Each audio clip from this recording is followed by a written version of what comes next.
looked like it went about as perfect as possible. It was a lot of fun. We repped that a few times. We ran in training camp.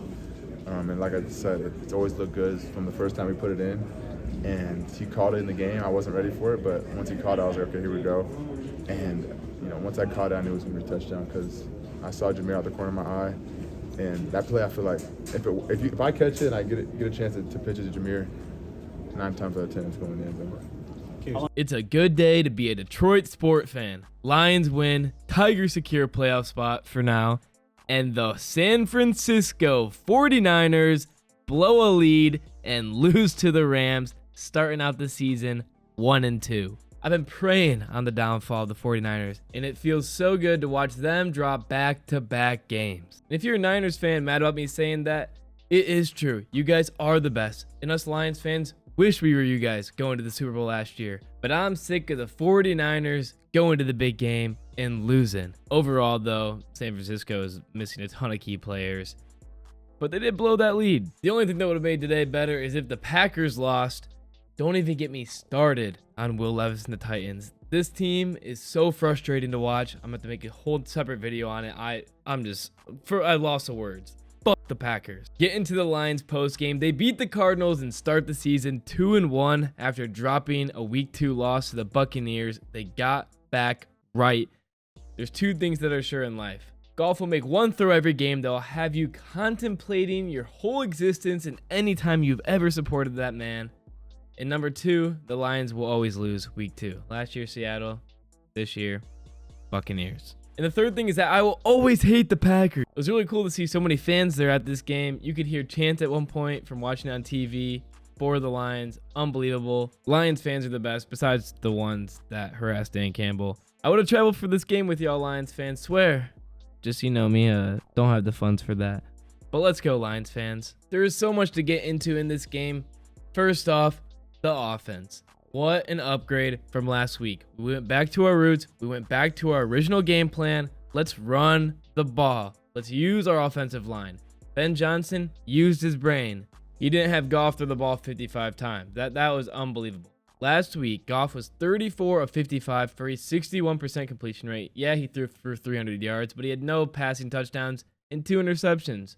One of them, pass interference on JMO last week, but the other one was bad. This week, Goff's efficiency is through the roof. 18 of 23, only 5 incompletions, 78% completion rate, 199 yards, 2 touchdowns. The interception, it was really bad, but at least that was the only mistake of the game. You may bring up the pick 6 that was called back because of the 2-minute warning. I'm still a little bit unsure about that, on how everything went down. Did it hit 0? You heard the whistles midway through the play. Does that mean that Goff hears the whistle as the interception? Players hit Goff after the whistle. All I'm going to say about that is it's about time the Detroit Lions get a break after everything that's happened. The best part about this Lions team today was their defense, but let me keep going with the offensive efficiency. The biggest change about this game is that the Detroit Lions offense controlled the game. Last week, a lot of incompletions, a lot of time stoppage, just didn't really get into a good rhythm. Today, right off the bat, the Detroit Lions are running the ball. They're taking time off the clock. Throughout the game, they're giving their defense time to rest. Another big change is that last week, JMO had 11 targets, 5 receptions. The first 2 games of the season, he was up there top 5 in receiving yards so far. He's not going to be there anymore. Only had 1 reception on 3 targets for 9 yards today. And, I love Jameson Williams. He's one of my favorite players on the team. Super exciting to watch. And he looked a little bit sad at one point on the sidelines. Could just been me making that up, or maybe he was sad about not getting as many targets, not being as big of a part in the offense. Honestly, though, I like this way of using the Lions offense. I don't like using Jameson Williams every single down, Goff throwing him the ball.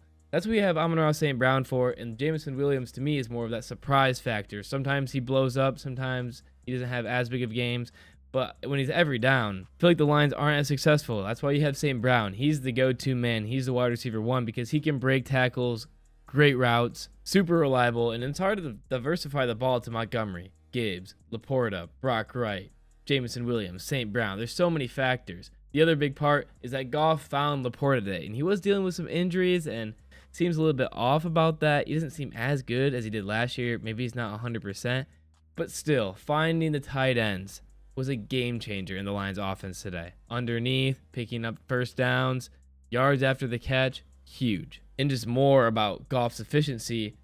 Last week, Amon-ra St. Brown was 11 of 18 targets. 18 targets. Today, he's 7 of 8. That's a huge difference. Great change. And then Monty. Week 1, he has 17 carries for 91 yards. Last week, 11 carries for 35 yards. What are we doing? We come right back to him. 23 carries, 105 yards. Montgomery just ran all over this Cardinals defense, and it allowed Goff to play action. When Goff would pass, so much more efficient, as I keep saying. And Montgomery really is the running back one. I love Gibbs. Another one of my favorite players in the team. He's the jersey I have.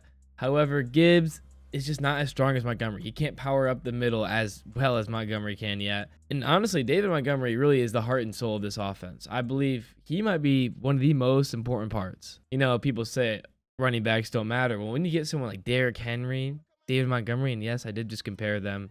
Derrick Henry is definitely better.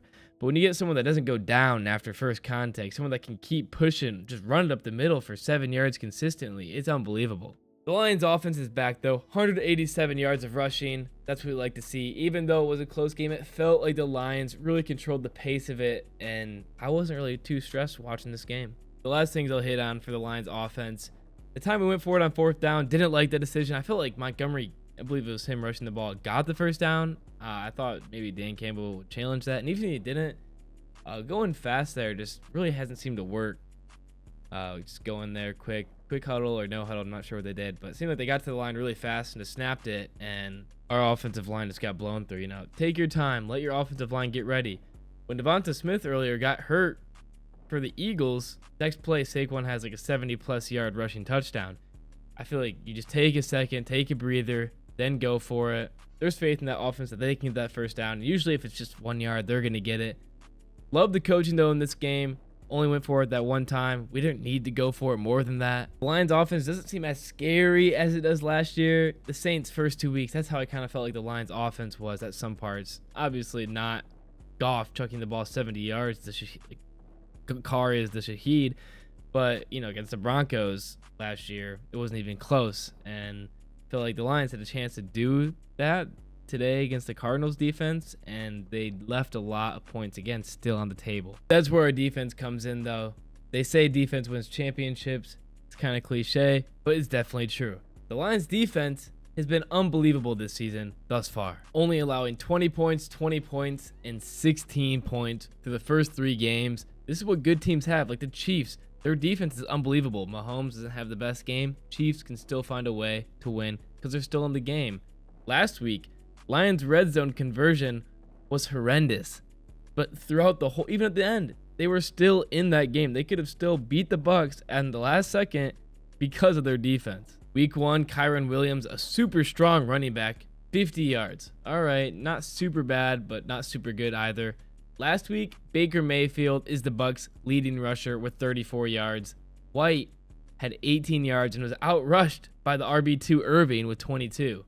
And then this week, the Cardinals only had a total of 77 rushing yards, led by another quarterback for the second straight week, Murray, 5 carries for 45 yards. And that's what I said before the game. The big thing is we cannot let Kyler Murray run all over us. Detroit has struggled with rushing quarterbacks in the past. Very first drive, it was looking like it's going to be a repeat of that, I believe. Most of those 45 yards Murray picked up on that first drive, but after that, throughout the game, it wasn't a threat or problem. The pass rush and the pressure, again, was good. Hutchinson is on a whole nother level, and for that run defense, DJ Reader has been a huge pickup. Lions, great rush defense last year, the best in the league, even better this year. The Cardinals were 1 for 9 on 3rd down. That's huge. Big plays, and that's without Anzalone. Derek Barnes got hurt, tons of injuries. Hope Brian Branch is okay. Brian Branch, unbelievable in this game, has continued to stand out coming into his second year. The tackling, he hits hard. I always say he hits with no regard for his own life, and that sadly showed today. Hope both of those guys are okay. And Branch's coverage was phenomenal. Cardinals only had 200 passing yards, again 77 rushing yards, and they're 0 for 2 on 4th down conversions. The defense came to play. The defense was there to make big plays. The Lions secondary played their hearts out. Kirby Joseph was phenomenal, and Terrion Arnold, honestly, highlight of the day, was playing Marvin Harrison Jr. a lot. And even though, again, another PI call, he's been struggling with those, he was locked down for most of the game. He plays hard, he hits hard, he tackles well. Another great draft pick by Brad Holmes. The injuries, though, really scary for the Lions. There's a lot of them. Hopefully they can get healthy. Laporta was injured. Branch was injured. Derek Barnes. Anzalone. Also great what the Lions secondary did to Marvin Harrison Jr. Obviously, everyone saw him last week. 2 touchdowns, I believe, in the first quarter. 130 yards. Today, 5 receptions on 11 targets for only 64 yards. He did have a touchdown. But this is looking like a top 10 wide receiver in the NFL. And the Lions, I'd say it's not lockdown, but I'd say it's a well done job when you have someone this talented. Overall, great team win by the Lions. Super exciting. Next week, Seattle, week 4, big revenge game. Can the Lions just please beat Seattle at home? Super funny when Montgomery got pushed through the air. Great trick play from St. Brown and Gibbs. And Jack Fox. Tell me he's not the best punter in the NFL. That man knows how to play field position. He gets it within the 10 consistently. I would have loved to have that one that would have been down at the 1. Drake Straw didn't hit it into the end zone week 1 against the Rams, but it's all right. Jack Fox is a stud punter. He's key in a lot of these big moments. Special teams, big factor. Some people kind of write it off. Also, if you ever talk trash about Aaron Glenn and you wanted him gone and you freaked out about Aaron Glenn last week, some people were talking shit about Aaron Glenn last week. That didn't make sense whatsoever. But come on, this defense is too good. Anyone that ever doubted this man needs to apologize.